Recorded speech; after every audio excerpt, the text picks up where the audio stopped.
할렐루야. 하나님께서 선물로 허락하신 귀한 하루, 하나님께 무릎 꿇어 예배하는 여러분들을 축복합니다. 기도하겠습니다.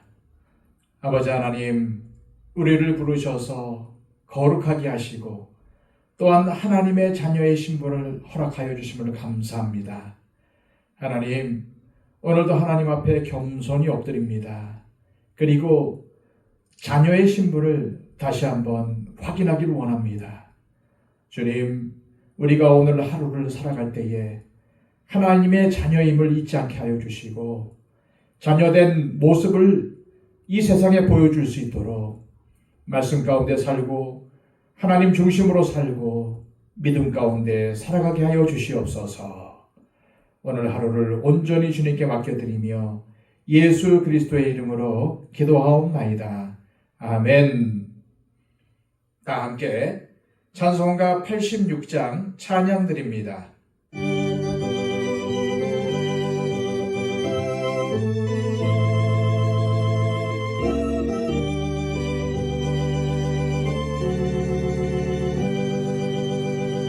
내가 늘 의지하는 예수, 나의 상처 입은 심령을 불쌍하게 여기사 위로하여 주시니 미쁘신 나의 좋은 친구. 내가 의지하는 예수, 나의 사모하는 친구. 나의 기도 들으사 응답하여 주시니 미쁘신 나의 좋은 친구. 주의 손 의지하고 살 때 나를 해할 자가 없도다. 주님 나의 마음을 크게 위로하시니 미쁘신 나의 좋은 친구. 내가 의지하는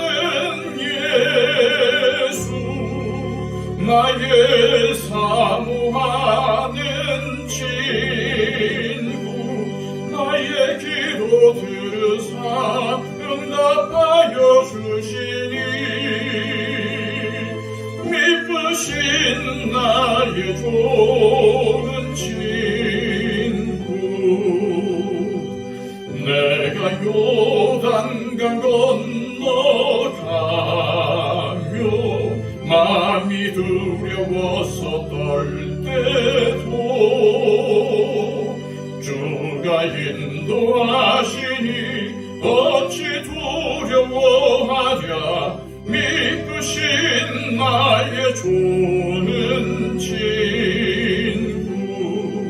내가 의지하는 예수, 나의 사모하는 친구. 나의 기도 들으사 응답하여 주시니 미쁘신 나의 좋은 친구.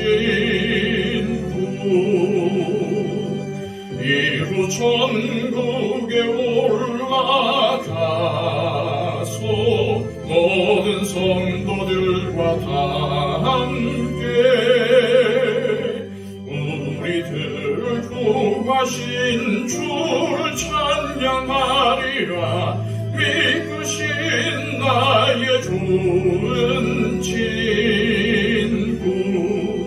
내가 의지하는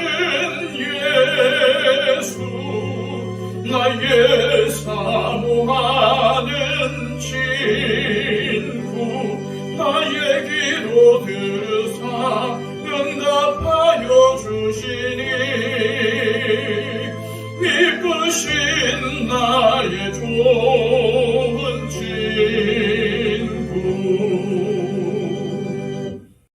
이 시간 우리에게 주시는 하나님의 귀한 말씀은 신약성경 요한계시록 5장 6절에서 14절까지의 말씀입니다. 신약성경 403쪽입니다. 내가 또 보니 보좌와 네 생물과 장로들 사이에 한 어린 양이 서 있는데 일찍이 죽임을 당한 것 같더라. 그에게 7뿔과 7눈이 있으니 이 눈들은 온 땅에 보내심을 받은 하나님의 7영이더라. 그 어린 양이 나와서 보좌에 앉으신 이의 오른손에서 두루마리를 취하시니라. 그 두루마리를 취하심에 네 생물과 24장로들이 그 어린 양 앞에 엎드려 각각 검은 고와 향이 가득한 금 대접을 가졌으니 이 향은 성도의 기도들이라. 그들이 새 노래를 불러 이르되 두루마리를 가지시고 그 인봉을 떼기에 합당하시도다. 일찍이 죽임을 당하사 각 족속과 방언과 백성과 나라 가운데에서 사람들을 피로 사서 하나님께 드리시고 그들로 우리 하나님 앞에서 나라와 제사장들을 삼으셨으니 그들이 땅에서 왕노릇하리로다 하더라. 내가 또 보고 들음에 보좌와 생물들과 장로들을 둘러선 많은 천사의 음성이 있으니 그 수가 만만이요 천천이라. 큰 음성으로 이르되 죽임을 당하신 어린 양은 능력과 부와 지혜와 힘과 존귀와 영광과 찬송을 받으시기에 합당하도다 하더라. 내가 또 들으니 하늘 위에와 땅 위에와 땅 아래와 바다 위에와 또 그 가운데 모든 피조물이 이르되 보좌에 앉으신 이와 어린 양에게 찬송과 존귀와 영광과 권능을 세세토록 돌릴지어다 하니 네 생물이 이르되 아멘 하고 장로들은 엎드려 경배하더라. 아멘. 지난 시간 주님께서 세상을 이기신 방법은 십자가라는 사실을 묵상했습니다. 따라서 주님을 닮고 따르려는 우리 역시 세상의 방법으로 세상을 이기려고 해서도 안 되고 또 이길 수도 없습니다. 우리는 하나님의 자녀들입니다. 하나님의 자녀는 하나님의 자녀다워야 합니다. 나는 하나님의 자녀라는 생각이 저와 여러분들의 삶을 지배할 수 있기를 바랍니다. 그리고 세상을 이기기 위해 발버둥 치지 말고 주님처럼 낮아지기 위해 노력하시기 바랍니다. 그리할 때 높아지신 주님의 존귀와 영광이 우리의 삶에 임하게 되는 것입니다. 다시 강조하지만 하나님 나라는 세상의 방법으로 이루어지지 않습니다.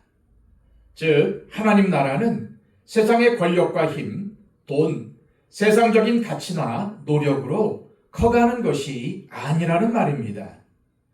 이는 교회도 마찬가지입니다.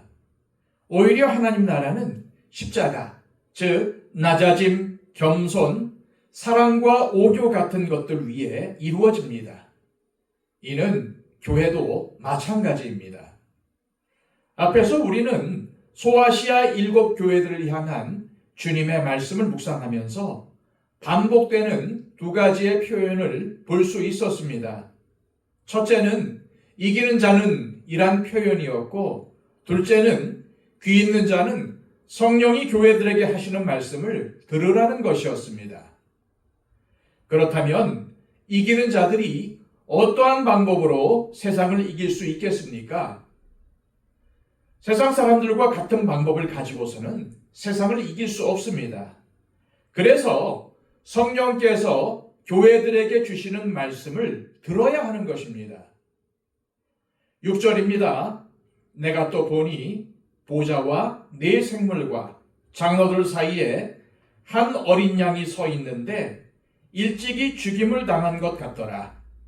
그에게 7뿔과 7눈이 있으니 이 눈들은 온 땅에 보내심을 받은 하나님의 7영이더라. 요한 사도는 7눈은 하나님의 일곱 영, 즉 성령님이라고 설명합니다.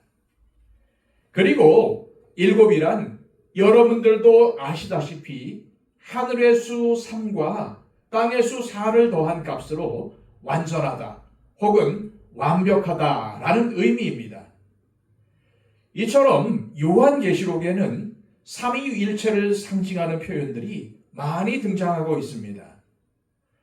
이윽고 하나님의 어린 양이신 주님께서 드디어 보좌에 앉으신 이의 오른손에서 두루마리를 취하십니다.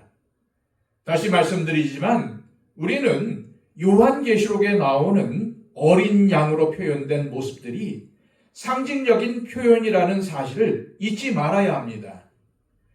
요한사도는 로마의 박해와 압제 가운데 있는 성도들에게 주님의 말씀을 전하기 위해서 약속된 상징들을 사용하여 요한계시록을 기록한 것입니다. 주님이 하나님의 오른손에 있는 두루마리를 취하실 때 24장로들과 네 생물들이 무엇을 합니까? 8절입니다. 그 두루마리를 취하심에 네 생물과 24장로들이 그 어린 양 앞에 엎드려 각각 검은 고와 향이 가득한 금 대접을 가졌으니 이 향은 성도의 기도들이라. 검은 고와 향이 가득한 금 대접, 즉 성도들의 기도들을 가지고 어린 양 앞에 엎드려 있습니다. 이들이 엎드려 있다는 것은 하나님의 구속 계획, 즉 하나님의 구원 역사를 이루실 어린 양에 대한 최고의 경배와 예배의 모습입니다. 이들이 가지고 있는 것이 검은 고라고 하는데 이것은 우리가 이해하기 쉬운 말로 표현한 것입니다. 원래는 하프라고 보아야 합니다. 어쨌든 이것은 이들이 항상 하나님을 찬양하고 있다는 것을 상징합니다. 또 이들이 가진 것은 성도들의 기도를 담은 금대접입니다. 우리가 이 장면을 통해서 알아야 할 것은 찬양과 기도가 하나님 나라에서 가장 귀한 가치로 하나님께 올려진다는 사실입니다. 그러므로 우리는 하나님 앞에 찬양과 기도를 그치지 말아야 합니다. 왜냐하면 찬양은 언젠가 완성될 새하늘과 새 땅에서도 귀한 가치를 가진 우리의 영원한 자산이기 때문입니다. 본문 9절부터 14절까지는 세 번의 찬양이 나옵니다. 9절과 10절은 24장로와 네 생물들의 찬양입니다. 11절, 12절은 하나님의 보좌, 네 생명과 장로들을 둘러선 많은 천사들의 찬양입니다. 그리고 13절에는 하늘 위에와 땅 위에와 땅 아래와 바다 위에와 또 그 가운데 모든 만물이 하나님과 예수님을 찬양하고 있습니다. 첫 번째 찬양인 네 생물과 24장로의 찬양은 인봉을 떼기에 합당하신 어린 양에 대한 것입니다. 두 번째 찬양인 천사들의 찬양은 죽임당하신 어린 양이 찬양을 받기에 합당하다는 것입니다. 세 번째 찬양인 세상 모든 피조물의 찬양은 보좌에 앉으신 이와 어린 양에게 찬송과 존귀와 영광과 능력을 세세토록 돌리라고 합니다. 이들이 공통적으로 찬양하는 대상이 누구입니까? 바로 어린 양입니다.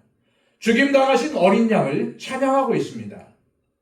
특히 네 생물과 24장로는 사람들을 피로 사서 하나님께 드리시고 그들로 우리 하나님 앞에서 나라와 제사장으로 삼으셨다고 찬양합니다. 그러므로 5장의 핵심은 죽임당하신 어린 양입니다. 유다의 사자, 다윗의 뿌리이신 예수 그리스도께서 당신의 영광과 권세를 죽임당하신 어린 양의 모습으로 드러내신 것입니다. 따라서 우리는 우리의 모든 죄를 대속하시고 영생을 주셨으며 우리를 나라와 제사장으로 삼으신 어린 양께 감사와 찬양을 잊지 말아야 할 것입니다. 또한 오늘 말씀에는 성도들의 기도가 중요하다고 강조하는데, 오늘 말씀에 나오는 금 대접에 담긴 성도들의 기도는 로마의 박해로 인해 고난당하는 성도들의 기도입니다. 그리고 이 기도는 뒤에 이어질 심판과 연결되어 있습니다. 이는 성도들의 기도, 특히 마지막 때가 이르기까지 믿음 때문에 당하는 고난 때문에 하나님께 부르짖은 기도는 향이 되어 하나님 앞에 상달된다는 의미입니다. 그리고 그 기도가 앞으로 묵상할 6장에서 16장까지의 하나님의 심판에 반영된다는 사실을 볼 수 있을 것입니다. 이제 5장의 말씀을 정리합니다. 7인으로 봉한 두루마리는 앞으로 일어날 종말의 내용을 담고 있습니다. 이 두루마리가 어린 양에 의해서 열리면서 이 세상에 대한, 그리고 악한 마귀의 세력에 대한 하나님의 심판이 행해질 것입니다. 하나님의 심판을 받아 멸망할 이 악한 세상에서 우리는 어떻게 세상을 이길 수 있겠습니까? 기도로 이길 수 있습니다. 요한 사도는 8절에서 24장로가 가진 금 대접에 담긴 향은 다름 아닌 성도들의 기도라고 설명합니다. 그런데 이 기도는 6장부터 시작되는 주님의 심판을 잊게 한 기도입니다. 믿음 때문에 박해받는 성도들이 어떠한 기도를 드렸는지 알 수는 없지만은 바로 그 기도가 하나님 앞에 상달되어서 하나님의 심판이 시작이 되는 것입니다. 따라서 우리는 기도가 세상을 이기는 힘이라는 사실을 기억해야 합니다. 또한 세상을 이기는 방법은 우리가 예수 그리스도께서 가신 길을 가는 것입니다. 주님의 승리는 세상 정복의 승리가 아닙니다. 사랑의 승리요, 낮아짐의 승리인 것입니다. 그러므로 우리는 그리스도께서 죽임당하신 어린 양이 되어 세상을 이기신 것을 잊지 말아야 합니다. 세상의 방법으로는 세상을 이길 수 없습니다. 우리는 하나님의 자녀입니다. 우리의 신분을 항상 기억하시길 바랍니다.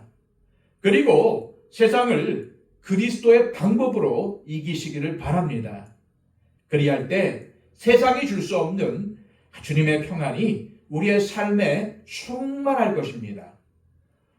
이 시간 기도하실 때 주님, 오늘 말씀을 통해 우리가 세상에서 승리하려면 항상 주님 앞에 기도의 무릎을 꿇으며 주님이 걸어가신 십자가의 길을 가는 것임을 깨닫습니다. 이를 늘 기억하며 실천하게 하옵시고 우리의 힘과 의지가 약하니 주님께서 강권적으로 인도하여 주옵소서. 기도하시기를 바랍니다. 111 기도를 통해서 우리의 기도가 필요한 많은 우리의 주변에 있는 사람들을 위해 중보해 주시고 특히 초청되어 나오신 분들을 위해 기도해 주시기를 바랍니다. 다 함께 기도하겠습니다.